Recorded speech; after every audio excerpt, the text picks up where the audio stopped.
अब देखो last class में हम लोगों ने आरसी सर्किट की बात करी थी और आरसी सर्किट में भी हमने बात करी थी चार्जिंग ऑफ कैपेसिटर की। तो वहां पे हमने कुछ रिलेशन डिफाइन किया था। वहां पे रिलेशन हमने क्या डिफाइन किया था कि अगर वहां पे आरसी सर्किट है,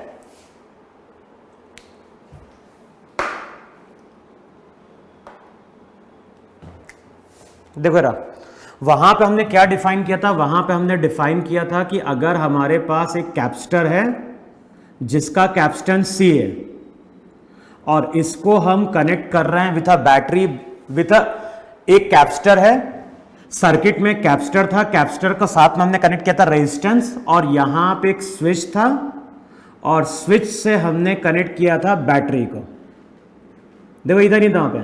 तो जो सर्किट हमने कंसीडर किया था वहां पे रेजिस्टेंस था, कैपेसिटर था, बैटरी थी, और वहां पे हमने स्विच को क्या किया था, क्लोज किया था t इक्वल्स टू 0 पे। अब मैंने वहां पे क्या डिफाइन किया था कि t इक्वल्स टू 0 पे अगर हम स्विच को क्लोज करते हैं तो कैपेसिटर पे चार्ज 0 होगा, लेकिन उस टाइम पे सर्किट में पास करने वाला करंट मैक्सिमम होगा, और मैक्सिमम करंट था वहां पे कितना, E/R। लेकिन इनफाइनाइट टाइम बाद अगर देखोगे तो क्या होगा, अगर टाइम इनफाइनाइट होगा तो इनफाइनाइट टाइम बाद कैपेसिटर जो रहता है वो फुल्ली चार्ज हो जाता है, और चार्ज था C इंटू E। और कैपेसिटर अगर फुल्ली चार्ज हो जाता है, कैपेसिटर अगर कोई चार्ज नहीं ले रहा है तो सर्किट में चार्ज का फ्लो बंद हो जाएगा, और चार्ज का फ्लो बंद हो गया तो करंट वहां पे क्या हो गया, 0 हो गया। तो एक देखो वहां पे हमने क्वेश्चन सॉल्व करने का तरीका क्या बताया था, क्वेश्चन सॉल्व करने का तरीका बताया था कि t इक्वल्स टू 0 पे, t इक्वल्स टू 0 पे अगर क्वेश्चन सॉल्व कर रहे हैं तो हम कैपेसिटर को ट्रीट करेंगे एज अ प्लेन वायर। देखो यही था कि नहीं था वहां पे।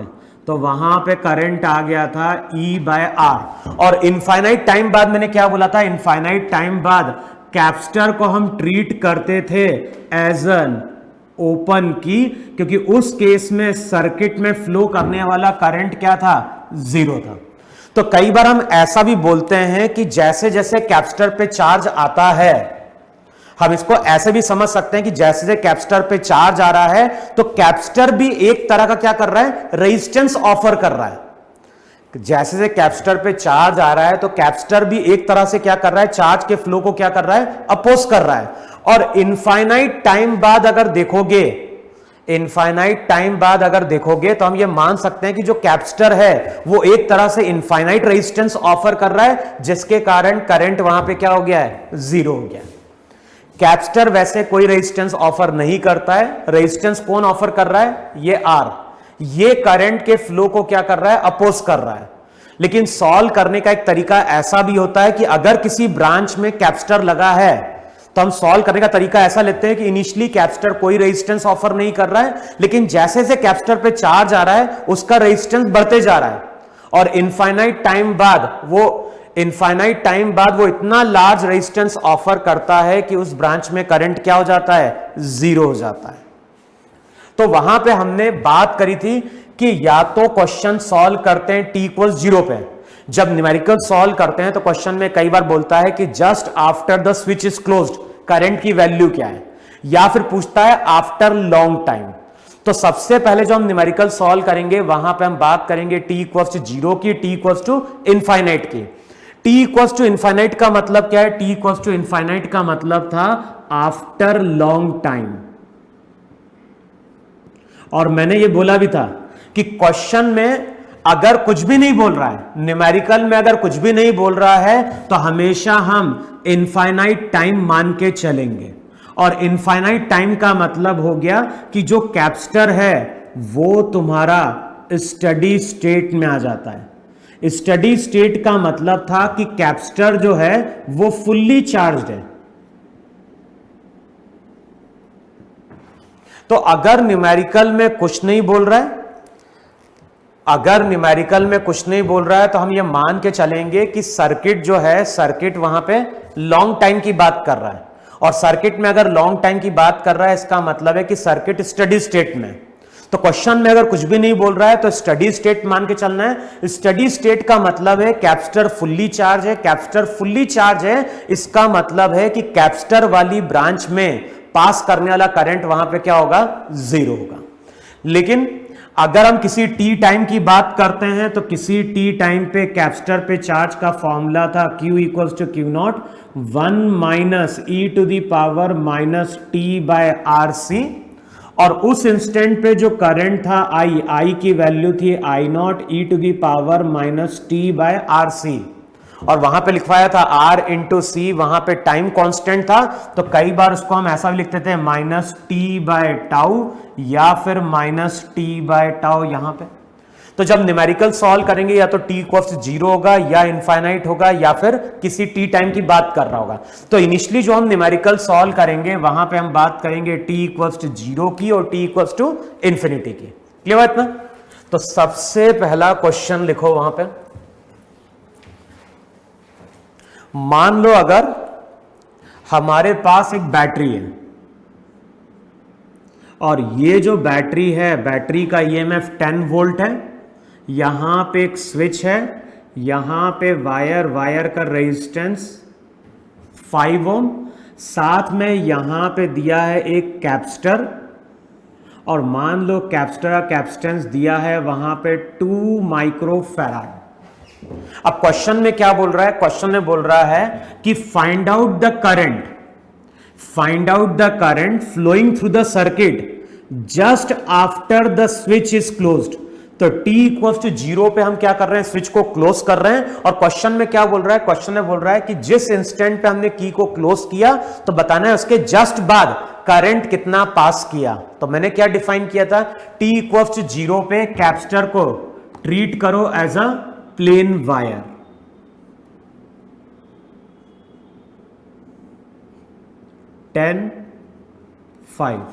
कैपेसिटर को ट्रीट करो प्लेन वायर की तरह, करंट पास कर रहा होगा I not, Kirchhoff law use करोगे तो -5 I not plus 10 equals to 0, I not की वैल्यू 2 एम्पियर। तो t इक्वल्स टू 0 पे जो करंट पास करेगा डायरेक्ट लिख सकते थे E by R B 2 ampere. लेकिन क्वेश्चन में अगर पूछ रहा है कि find out the charge on capacitor after long time, first part में क्या बोल रहा है, find out the current passes through the circuit just after the switch is closed. तो स्विच क्लोज करने के बाद जो करंट पास करता है वो पास करता है 2 एम्पियर। अब क्वेश्चन में बोल रहा है आफ्टर लॉन्ग टाइम कैपेसिटर पे चार्ज कितना है।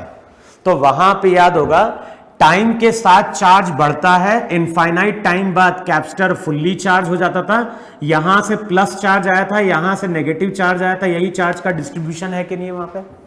अब पूरे लूप में किरचॉफ लॉ यूज करो, इनफाइनाइट टाइम का मतलब है सर्किट में पास करने वाला करंट 0, इसके क्रॉस जाओगे तो लोअर टू हायर 10, लेकिन इस रेजिस्टेंस के अक्रॉस जाओगे तो ध्यान रखना इसके अक्रॉस पोटेंशियल डिफरेंस 0 है, क्योंकि I into R current pass नहीं कर रहा है, तो इसके अक्रॉस पोटेंशियल डिफरेंस 0।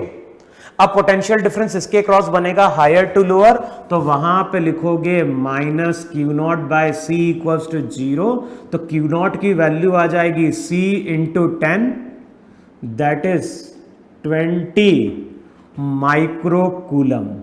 देखो है कि नहीं वहां पे। तो स्टडी स्टेट में कैपेसिटर पे जो चार्ज रहेगा वो आ जाएगा 20 माइक्रोकूलम। अच्छा ये भी देख लो जरा, पोटेंशियल डिफरेंस क्या होगा, पोटेंशियल डिफरेंस इसके अक्रॉस तो 0 है, और हमें मालूम है किसी भी क्लोज लूप में पोटेंशियल डिफरेंस का अलजेब्रिक सम 0 ना चाहिए। इसका मतलब है कि यहां पे जाने पे अगर +10 बनता है तो यहां पे जाने पे -10 बनना चाहिए। देखो है कि नहीं है।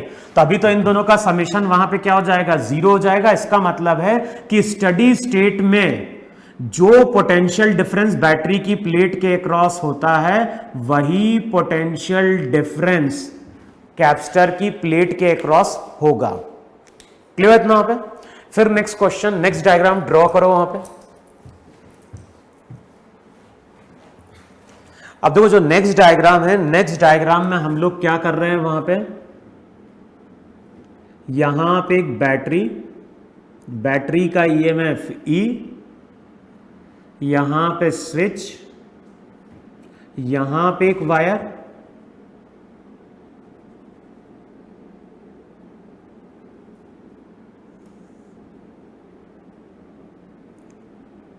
मान लो यहां पे कैपेसिटर भी है आर।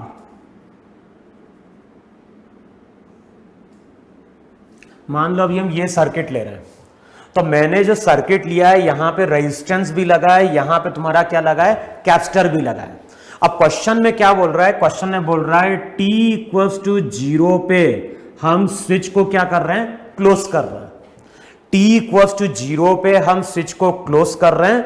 अब क्वेश्चन में पूछ रहा है कि जैसे ही हमने स्विच को क्लोज किया, जैसे ही हमने स्विच को क्लोज किया तो हर ब्रांच से कितना करंट पास किया।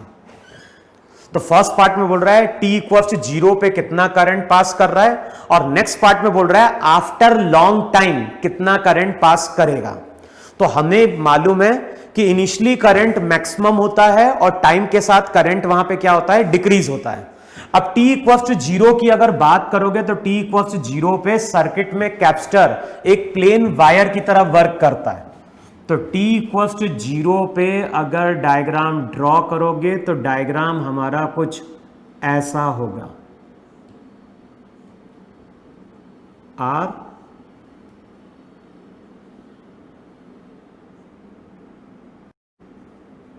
देखो ऐसा है कि नहीं है वहां पे। जैसे t इक्वल्स टू 0 की बात करेंगे तो उस टाइम पे जो कैपेसिटर रहेगा वो कैपेसिटर एक प्लेन वायर की तरह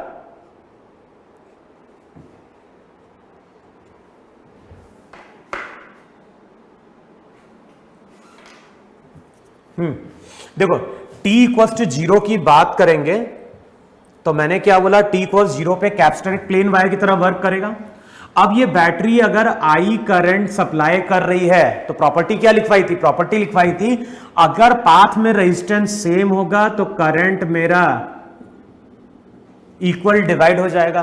तो इसमें I/2 चला गया, इसमें I/2 चला गया। अभी हमने इक्विवेलेंट रेजिस्टेंस का कॉन्सेप्ट तो पढ़ा नहीं है, तो अभी हम क्या करें, सिंपली किरचॉफ लॉ यूज कर लें। तो क्या लिखोगे, plus E minus IR minus I/2R equals to 0। तो I की वैल्यू हो जाएगी 2E/3R। तो ये वो करंट है जो बैटरी यहां पे क्या कर रही है, सप्लाई कर रही है। देखो है कि नहीं वहां पे। दूसरा तरीका क्या था बताओ, ये V1, ये V1, ये V2, ये V2, बताओ ये दोनों तुम्हारे पैरेलल में होगा ही नहीं होगा। पैरेलल में पोटेंशियल डिफरेंस सेम होता है। ये दोनों अगर पैरेलल में तो R पैरेलल में R/2 R के साथ सीरीज में तो हो गया 3R/2। तो I की वैल्यू हो गई E/R इक्विवेलेंट। तो वहां से भी चेक करोगे यही वैल्यू निकल के आएगी। तो जो करंट पास कर रहा है अभी यहां पास कर रहा है 2E/3R, और इन दोनों से करंट कितना पास करेगा, इन दोनों से करंट पास करेगा E/3R, यहां भी पास कर रहा है E/3R। होगा नहीं हुआ। अब क्वेश्चन में बोल रहा है आफ्टर लॉन्ग टाइम।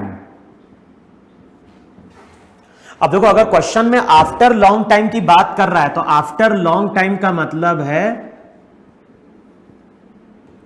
जो भी कैपेसिटर वाली ब्रांच है उसको एक ओपन की तरह शो कर दो।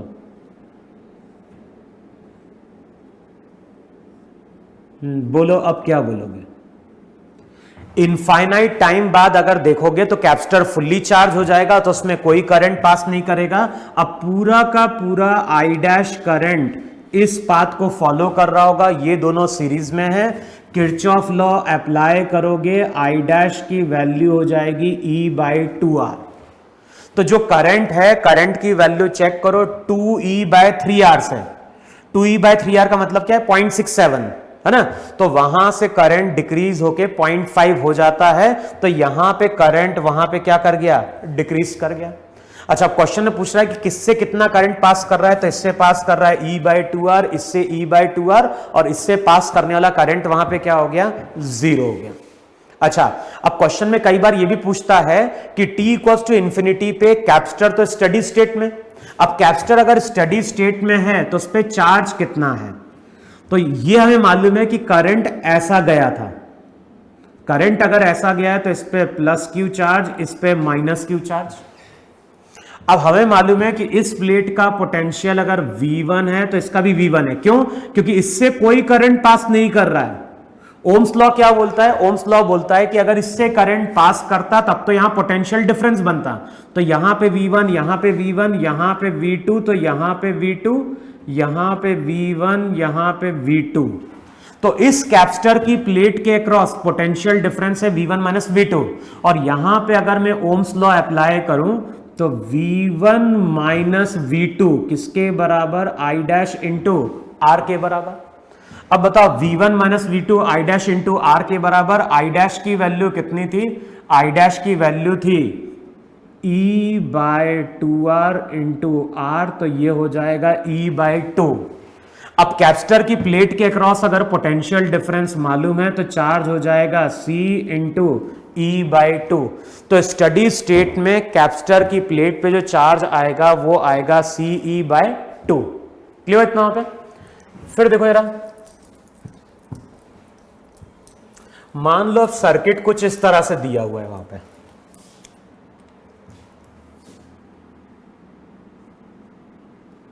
यहां पे E,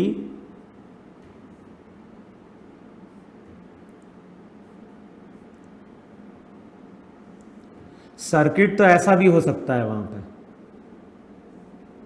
यहां पे R, यहां पे C, यहां पे R, और अब क्वेश्चन में क्या बोल रहा है? अब क्वेश्चन में बोल रहा है t इक्वल्स टू 0 पे हमने स्विच को क्लोज किया है। बताओ उस टाइम पे करंट कितना पास कर रहा है? तो हमें मालूम है t इक्वल्स टू 0 पे जो कैपेसिटर रहेगा वो एक प्लेन वायर की तरह वर्क करेगा, तो इस कैपेसिटर को ड्रॉ करो एक प्लेन वायर की तरह।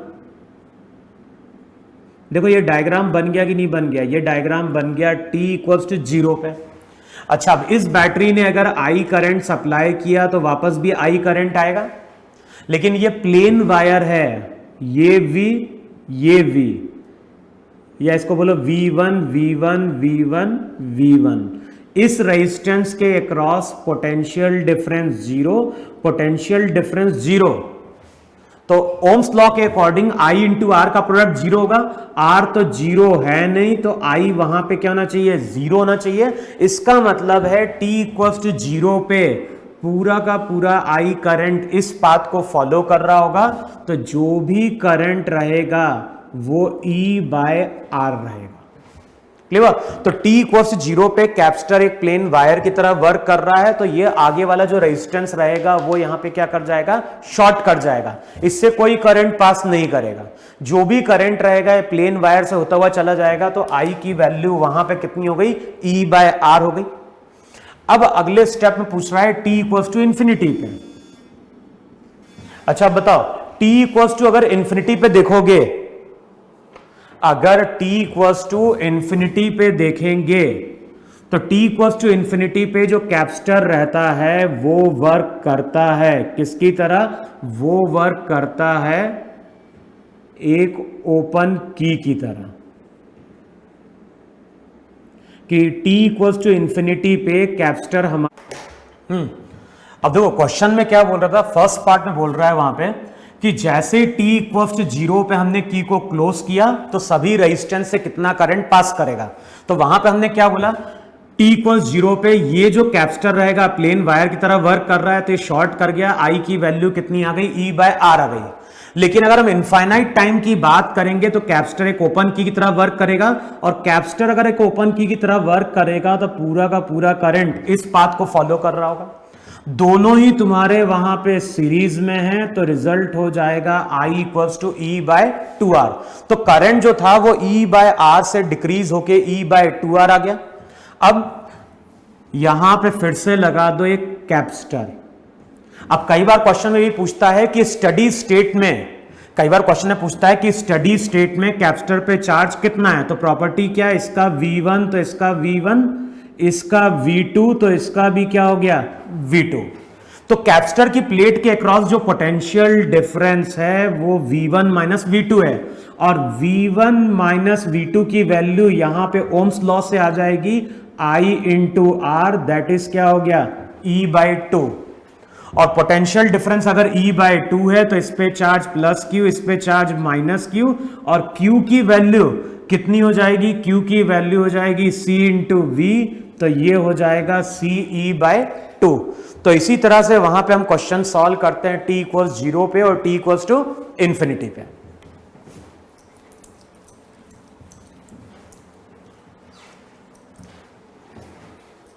लिखो, अब नेक्स्ट क्वेश्चन लिखो। वहां पे मैं कुछ क्वेश्चन डिक्टेट कर रहा हूं जिसको हम सॉल्व कर रहे हैं। वहां पे लिखो, वहां पे क्वेश्चन में बोल रहा है वहां पे the magnitude of charge in steady state, the magnitude of charge in steady state on either of the plate of condenser C in the given circuit is. तो इस तरह से एक सर्किट दिया हुआ है, इसका कैपेसिटेंस C, यहां पे रेजिस्टेंस दिया है R1, यहां पे एक वायर, इसका रेजिस्टेंस R2, साथ में यहां पे दी एक बैटरी, और बैटरी के साथ लगा एक इंटरनल रेजिस्टेंस R। तो इस तरह से क्वेश्चन गिवन है वहां पे E, R, R2, R1, C। Question में क्या पूछ रहा है वहां पे, the magnitude of charge in steady state. तो बताना है स्टेडी स्टेट में कैपेसिटर पे चार्ज क्या है। तो हमें मालूम है कि इनफाइनाइट टाइम बाद अगर देखोगे तो कैपेसिटर फुल्ली चार्ज हो जाएगा, कैपेसिटर फुल्ली चार्ज हो जाएगा, इसका मतलब कैपेसिटर वाली ब्रांच में कोई करंट पास नहीं करेगा। तो जो भी आई करंट रहेगा वो इस पाथ को फॉलो कर रहा होगा। किरचॉफ लॉ यूज करो तो रिजल्ट हो जाएगा E/R2 प्लस R। देखो यही करंट है कि नहीं वहां पे। अब इस प्लेट का पोटेंशियल, इस पॉइंट का V1, इसका V1, इसका V2, इसका V2, इसके क्रॉस पोटेंशियल डिफरेंस 0 है। तो बताओ ये V1 ये V2, तो potential difference V1 minus V2 हो जाएगा IR2, तो ये हो जाएगा ER2 upon R2 plus R। Potential difference मालूम है तो चार्ज हो जाएगा CE R2 upon R2 plus R। तो यही हमारा स्टडी स्टेट में क्या रहा होगा, चार्ज रहा होगा वहां पे। देखो ये फर्स्ट क्वेश्चन है वहां पे। फिर लिखो नेक्स्ट क्वेश्चन, लिखो वहां पे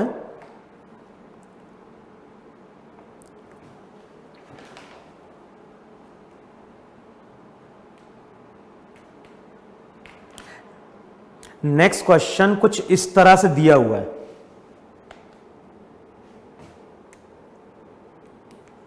देखो क्वेश्चन में बोल रहा है a part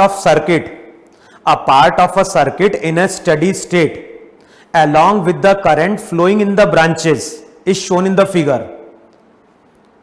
Calculate the energy stored in the capacitor capacitance दिया है 4 माइक्रोफेराड। तो बेसिकली ये आईआईटी का क्वेश्चन है 1986 का, है ना। अब क्वेश्चन में क्या बोल रहा है, क्वेश्चन में इस तरह से एक बैटरी है, यहां पे बैटरी 4 वोल्ट, फिर यहां पे वायर का रेजिस्टेंस कितना 3 ओम, फिर यहां पे लगा है कैपेसिटर, जो कैपेसिटर है उसका कैपेसिटेंस दिया है 4 माइक्रोफेराड, फिर यहां पे दिया है 3 और 1, यहां पे 3 वोल्ट की बैटरी, 1 ओम का रेजिस्टेंस, फिर यहां पे दिया है 3 ओम का रेजिस्टेंस, और यहां पे करंट आ रहा है 1 एम्पेयर, है ना। यहां से जो करंट एंटर कर रहा है वो एंटर कर रहा है 2 एम्पेयर। फिर आगे वहां पे सर्किट दिया है 5 ओम 1 ओम, 5 ओम 1 ओम, है ना, 5 ओम 1 ओम, फिर यहां पे दिया है 2 ओम 4 ओम, और यहां पे 3 ओम, यहां पे 3 ओम, और यहां से आ रहा है 1 एम्पेयर। क्लियर? तो इस तरह से क्वेश्चन आया है 1986 में। क्वेश्चन में क्या पूछ रहा है? क्वेश्चन में पूछ रहा है कि find out the energy stored in capacitor when the circuit is in steady state. तो जो भी सर्किट है, ये सर्किट स्टेडी स्टेट में, और मैंने क्या लिखवाया था? स्टेडी स्टेट का मतलब होता है कैपेसिटर फुल्ली चार्ज है। स्टेडी स्टेट का मतलब है कैपेसिटर फुल्ली चार्ज है, और कैपेसिटर अगर फुल्ली चार्ज है इसका मतलब है कैपेसिटर वाली ब्रांच में कोई करंट पास नहीं करेगा। अब यहां से देखो 2 एम्पियर आ रहा है, यहां से 1 एम्पियर आ रहा है, किरचॉफ लॉ यूज करो, इनकमिंग करंट आउटगोइंग करंट के बराबर होगा। तो इस 5 ओम से पास करेगा 3 एम्पियर, फिर यहां पे आएगा 3 एम्पियर। अच्छा बताओ यहां पे करंट जाएगा या नहीं जाएगा? तो ध्यान रखना यहां पे सर्किट कंप्लीट नहीं हुआ है, ये सर्किट ओपन नहीं है। क्वेश्चन में क्या बोल रहा है? एक सर्किट का पार्ट लिया है, तो इसके बाद भी सर्किट कंटिन्यू है, इसके बाद भी सर्किट कंटिन्यू है।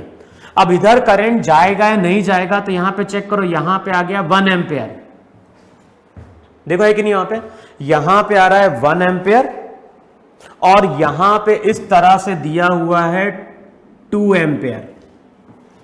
तो बताओ अब क्या होगा? यहां से अगर 2 एम्पियर है, यहां से 1 एम्पियर है, तो यहां से कितना आ गया? 3 एम्पियर। चेक करो, ऐसी सर्किट दिया है ना वहां पे। तो यहां से 2 एम्पियर, यहां से 1 एम्पियर, तो यहां से 3 एम्पियर।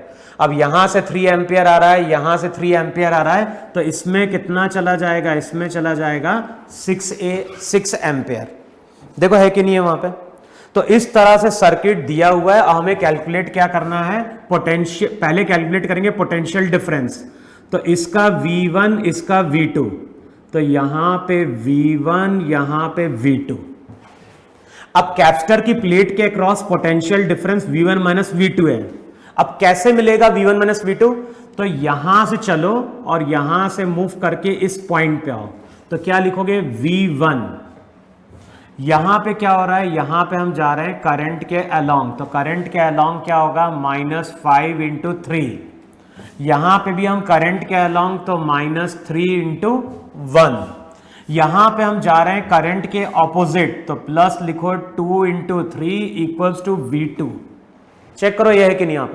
यहां पे -15, यहां पे -3, और यहां पे क्या हो गया? +6। अब चेक करो V1 ये हो गया -15 -3 +6 = V2, और यहां से अगर चेक करोगे तो V1 माइनस V2 पॉजिटिव आएगा। V1 माइनस V2 की वैल्यू क्या होगी? 18 -18 +6 -12, और -12 उधर जाके क्या हो गया? +12। देखो है कि नहीं है वहां पर?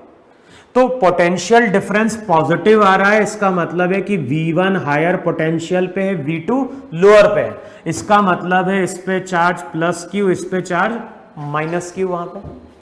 अब पोटेंशियल डिफरेंस मालूम है तो हम चार्ज भी कैलकुलेट कर सकते हैं। चार्ज हो गया C × V, तो 12 × 4 48 माइक्रोकूलम का चार्ज है। लेकिन क्वेश्चन में कैलकुलेट क्या करना है? पोटेंशियल एनर्जी, और पोटेंशियल एनर्जी का हम फॉर्मूला यूज कर सकते हैं 12CV²।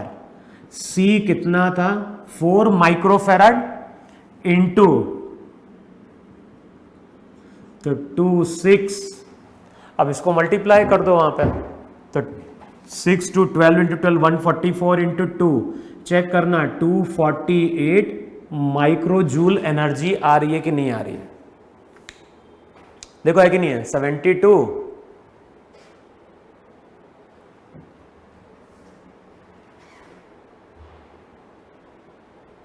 देखो इतना बन रहा है कि नहीं बन रहा? यहाँ पे इसको कर दो 6 × 2 12 × 12 144, और 144 × 2 288 ना? चेक कर लेना वहां पे। 144 × 2 288 माइक्रोजूल। देखो आ रहा है कि नहीं आ रहा वहां पे? तो जो भी पोटेंशियल एनर्जी कैपेसिटर स्टोर करेगा वो तुम्हारी वहां पे क्या होगी? 288 माइक्रोजूल होगी वहां पे। क्लियर वहां पे? फिर लिखो नेक्स्ट क्वेश्चन वहां पे।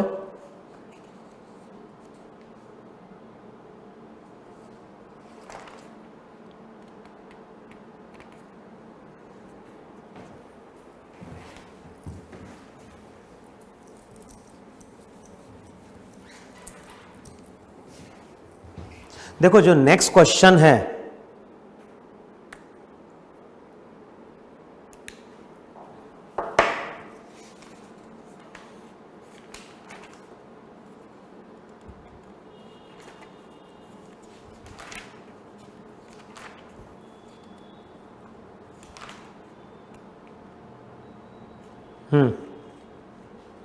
लिखो, ये जेई 2001 का क्वेश्चन है ना। और क्वेश्चन में इस तरह से गिवन है, यहां पे एक बैटरी, इसका ईएमएफ V, इसका पोटेंशियल डिफरेंस V, यहां पे वायर का रेजिस्टेंस R, फिर यहां पे V, और यहां पे दिया हुआ है 2V। बैटरी दी है VV 2V, यहां पे दिया है कैपेसिटर कैपेसिटेंस C, और साथ में यहां पे एक वायर का रेजिस्टेंस कितना दिया हुआ है वहां पे 2R। अब क्वेश्चन में क्या बोल रहा है, क्वेश्चन में बोल रहा है in the given circuit with study current the potential difference across the capacitor must be. तो क्वेश्चन में बोल रहा है कि ये जो सर्किट है, इस सर्किट में जब ये स्टडी स्टेट में होगा तो कैपेसिटर के अक्रॉस पोटेंशियल डिफरेंस कितना होगा। तो अब देखो, हमें मालूम है कि जब स्टडी स्टेट आएगा, तो मैंने क्या बोला था, कैपेसिटर वाली ब्रांच में तो कोई करंट पास नहीं करेगा। अब करंट कैसे डिवाइड करेंगे, जो हायर पोटेंशियल की प्लेट है वहां से करंट भेजना स्टार्ट करो। तो इसने अगर आई करंट दिया तो आई करंट वापस आएगा। अब जो आई करंट रहेगा वो पूरा का पूरा इस पाथ को फॉलो कर रहा होगा, कैपेसिटर में कुछ भी नहीं जाएगा। अब किरचॉफ लॉ यूज करो, तो lower to higher plus 2V, है ना, वोल्ट नहीं है 2V लिखा है, तो ये हो गया प्लस 2V, वहां पे हो जाएगा माइनस 2IR, फिर यहां पे हो जाएगा minus IR, higher to lower minus V equals to 0। तो जो भी I रहेगा 2V minus V bye 3R। और ध्यान, करंट पॉजिटिव निकल के आया, इसका मतलब है कि जो डायरेक्शन हमने लिया है वो यहां पे सही है। अब क्वेश्चन में क्या बोल रहा है, क्वेश्चन में बोल रहा है कैपेसिटर की प्लेट के अक्रॉस पोटेंशियल डिफरेंस, तो ये V1 ये V2, तो इस पॉइंट का V1 होगा, और यहां पे कोई पॉइंट लेंगे तो इस पॉइंट का क्या होगा, V2 होगा। इस प्लेट का पोटेंशियल V2, तो इसका भी V2, क्योंकि ये प्लेन वायर चल रहा है, तो ये ज्वाइंट का पोटेंशियल V2, यहां पे V1। अब मैं क्या बोल रहा हूं, V1 से मूव करते हुए V2 पे आओ, किसी भी एक पाथ को फॉलो करो।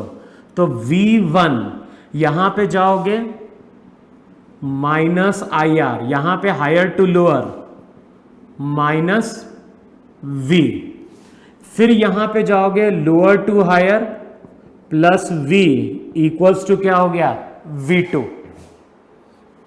देखो है कि नहीं है वहां पे, यहां से जाओगे तो यहां पे जाओगे कितना, minus I into R, higher to lower minus V, lower to higher plus V equals to V2। तो अब चेक करोगे V1 माइनस V2 हो जाएगा I इंटू R, I की वैल्यू पुट कर दो, I की वैल्यू पुट करोगे तो रिजल्ट हो जाएगा V/3।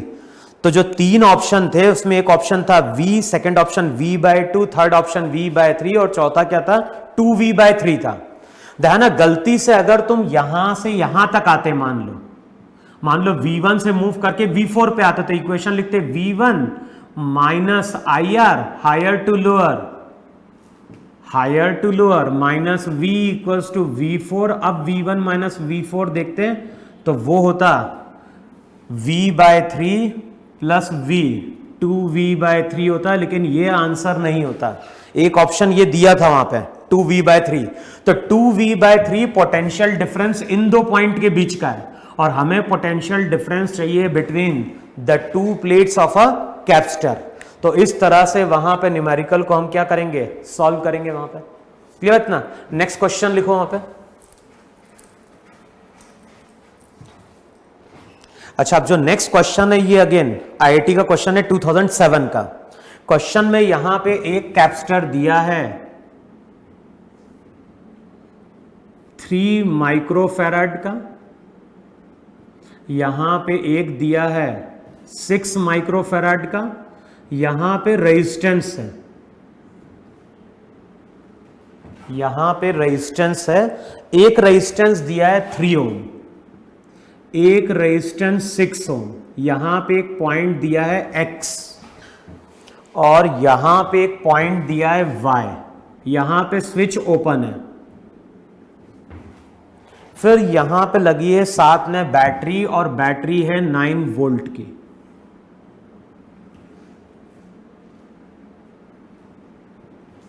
अब क्वेश्चन में क्या बोल रहा है? क्वेश्चन में बोल रहा है a circuit is connected, question में बोल रहा है a circuit is connected as shown in figure with the switch open, when the switch is closed the total amount of charge that flows from y to x। तो बताना है कि जब हम स्विच को क्लोज करेंगे तो y से x कितना चार्ज वहां पे फ्लो किया। अब क्वेश्चन कैसे सॉल्व करोगे? सबसे पहले स्विच ओपन है, कुछ नहीं बोल रहा है, तो हम ये मान के चलेंगे सर्किट स्टडी स्टेट में।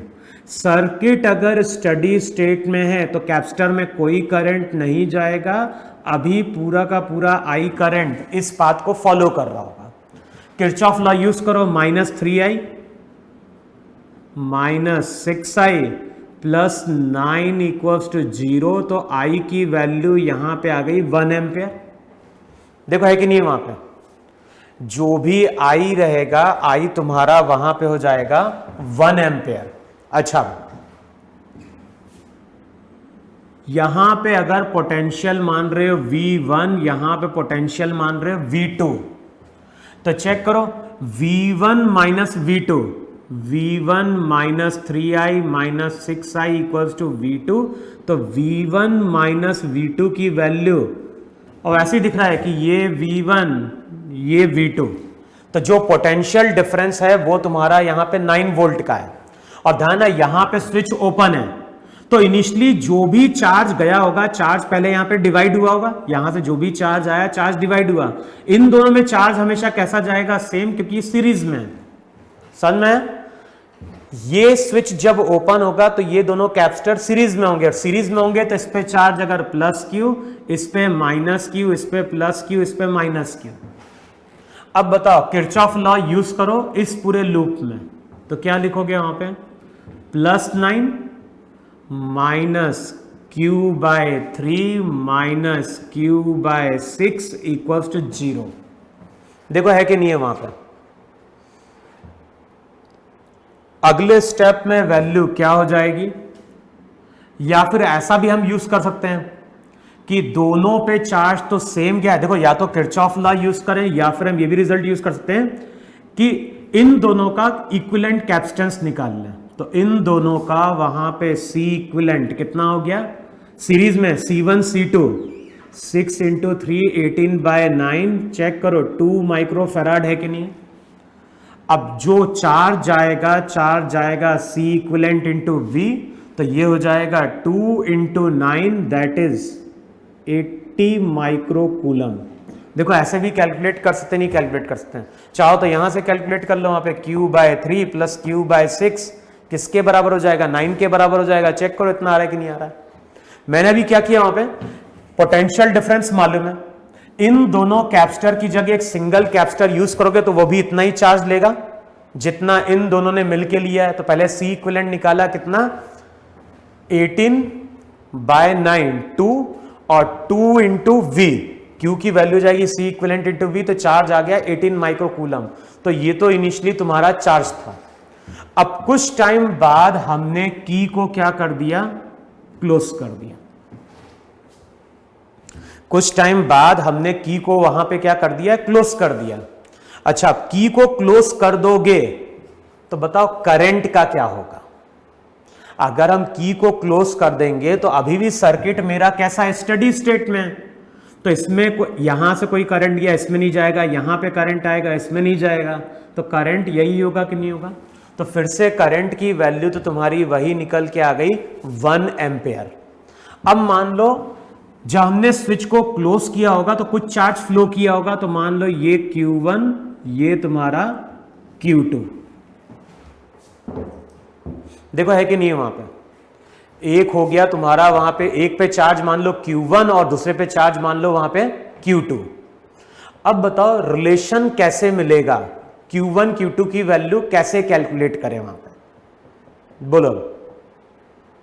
हमें ये मालूम है x और y, चेक करो जरा, x और y ये दोनों पॉइंट सेम पोटेंशियल पे है कि नहीं।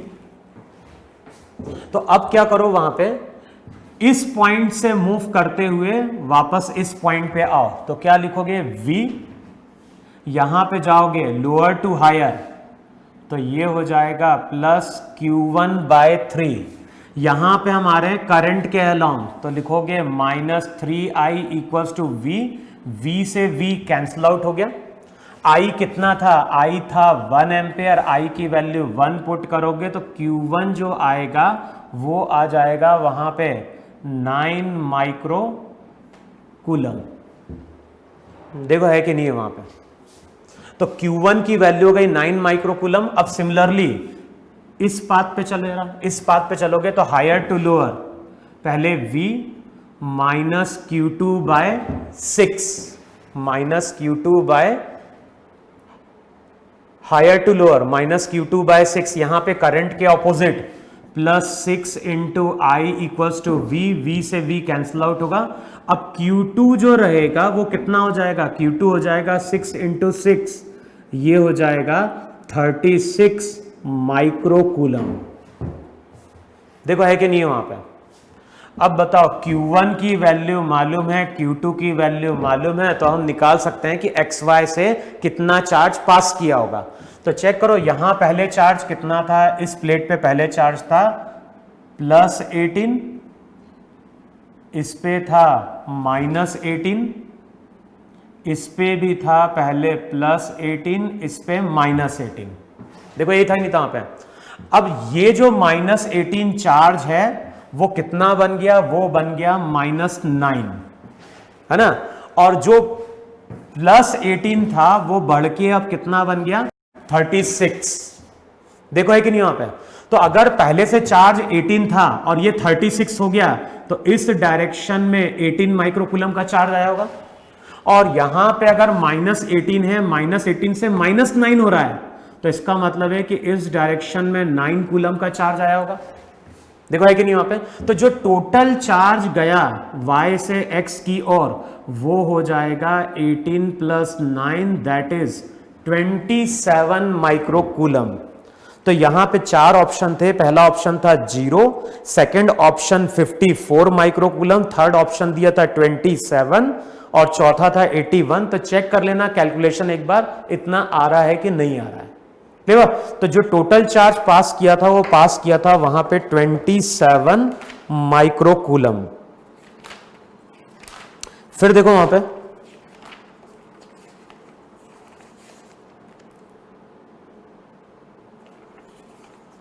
देखो एक क्वेश्चन और आया है आईआईटी में, मुझे डाटा याद नहीं है, लेकिन देखो कुछ इस तरह से था सर्किट वहां पे। जैसे मान लो यहां पे एक बैटरी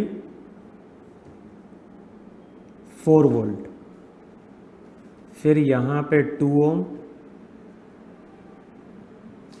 1 ओम, इसको 4 की जगह 8 कर दो, है ना। 2 ओम,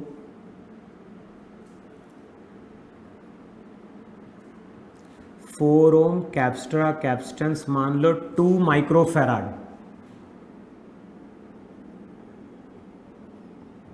2 ओम,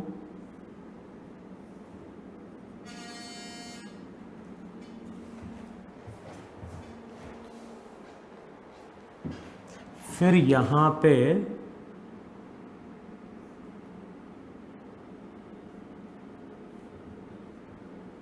मान लो कुछ इस तरह का सर्किट दिया था, मुझे एग्जैक्ट ये वैल्यू ले लो वहां पे 2 वोल्ट। तो अब मैं क्या बोल रहा हूं, जो क्वेश्चन है, क्वेश्चन आईआईटी में कुछ इस तरह का आ चुका है, मुझे डाटा एग्जैक्ट नहीं मालूम है।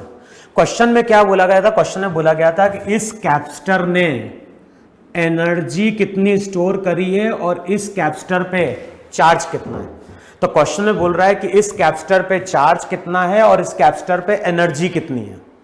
अब कुछ नहीं बोला गया है तो हम ये मान के चलेंगे कि जो सर्किट है वो सर्किट हमारा स्टडी स्टेट में रहा होगा। और सर्किट अगर स्टडी स्टेट में है इसका मतलब है कैपेसिटर में कोई करंट नहीं जाएगा। किसी एक जगह से करंट को डिवाइड करना स्टार्ट करो तो हमेशा हम हायर पोटेंशियल की बैटरी लेते हैं, तो इससे अगर आई करंट गया तो इससे आई करंट वापस आएगा। अब जो आई करंट रहेगा ध्यान ना, इसमें कोई नहीं जाएगा कैपेसिटर वाली ब्रांच में, तो ये आई करंट आएगा, फिर आई करंट का कुछ पार्ट आई डैश इसमें जाएगा आई माइनस आई डैश, यहां पे करंट आके डिवाइड होगा तो इसमें अगर आई डैश गया तो आई डैश इसमें नहीं जाएगा, अब आई डैश इसमें जाएगा, यहां से आई माइनस आई डैश, यहां से आई डैश, तो फिर से आई। देखो है कि नहीं है? तो मैंने प्रॉपर्टी क्या यूज करी है, किसी एक बैटरी से करंट को डिवाइड किया है और कैपेसिटर वाली ब्रांच से कोई करंट पास नहीं कराया। अब सबसे पहले क्या करोगे, इस पूरे लूप में किरचॉफ लॉ यूज करोगे, तो क्या लिखोगे, +8 माइनस 2i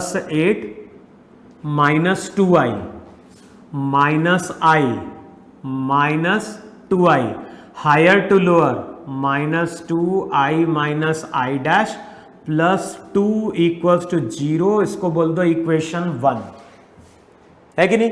दूसरी इक्वेशन क्या होगी, दूसरी इक्वेशन इस पूरे लूप से आएगी, इस पूरे लूप में जाओगे तो -2i डैश, यहां पे जाओगे हायर टू लोअर तो -2, करंट के opposite 2i minus I dash = 0, ये इक्वेशन 2। इन दोनों इक्वेशन को सॉल्व करोगे तो यहां से i और i डैश की वैल्यू मिलेगी। बाद में हम साइन चेक कर लेंगे पॉजिटिव आ रहा है या नेगेटिव आया, नेगेटिव आया तो उसका उल्टा कर देना। फिर अगले स्टेप में क्या करोगे, इस पॉइंट का पोटेंशियल V1 तो इसका V1, इसका V2 तो इसका V2। अब V1 से मूव करते हुए इस पाथ पे V2 पे आ जाओ, तो अब क्या लिखोगे, V1, इसके क्रॉस कोई पोटेंशियल डिफरेंस नहीं, यहां पे क्या लिखोगे -2i, यहां पे जाओगे -2i डैश = V2। इन दोनों इक्वेशन से i और i डैश की वैल्यू निकालो, अगर नेगेटिव आया तो वो नेगेटिव वैल्यू ही पुट कर देना होगा, फिर हम कुछ चेंज नहीं करेंगे क्योंकि जो हमने एजम्पशन लिया उसके अकॉर्डिंग मैंने कैलकुलेट किया है। अगर कोई वैल्यू नेगेटिव आएगी तो negative value as it is put कर देना, तो यहां से मिल जाएगा पोटेंशियल डिफरेंस। पोटेंशियल डिफरेंस मालूम है तो चार्ज हो जाएगा C × V, पोटेंशियल एनर्जी हो जाएगी वहां पे ½CV² या फिर ½Q²/C। क्लियर हो इतना। तो आज जो हमने लेक्चर लिया है बेसिकली वहां पे हमने आरसी सर्किट में कौन सी प्रॉपर्टी यूज करी है, आरसी सर्किट में हमने वो प्रॉपर्टी कंसीडर करी है जहां पे t = 0 की बात कर रहा है या फिर बात कर रहा है स्टडी स्टेट की। क्लियर। तो मॉड्यूल में या फिर जो बुक है अपनी सिंगेज की है SC वर्मा बुक, उसमें देखोगे उसमें बहुत सारे क्वेश्चन दिए हैं इस तरह के स्टडी स्टेट के। क्लियर। तो सबसे पहले हमें क्या करना है, t = 0 या फिर t = ∞ के क्वेश्चन सॉल्व करने हैं वहां पे। अगला जो लेक्चर लेंगे, अगले लेक्चर में हम लोग बात करेंगे कि अगर किसी t टाइम की बात करेंगे तो फिर वहां पे हम रिलेशन कैसे डिराइव करेंगे, चार्ज का, एनर्जी का या फिर पोटेंशियल डिफरेंस का। तो अभी तुम्हें क्या करना है, इसको एक बार रिवाइज कर लो और जो भी मॉड्यूल में क्वेश्चन है किसका, t = 0 का और t = ∞ का, उसको अब तुम्हें सॉल्व करके वहां पे देखना है। तो नोट डाउन कर लो इसको वहां पे।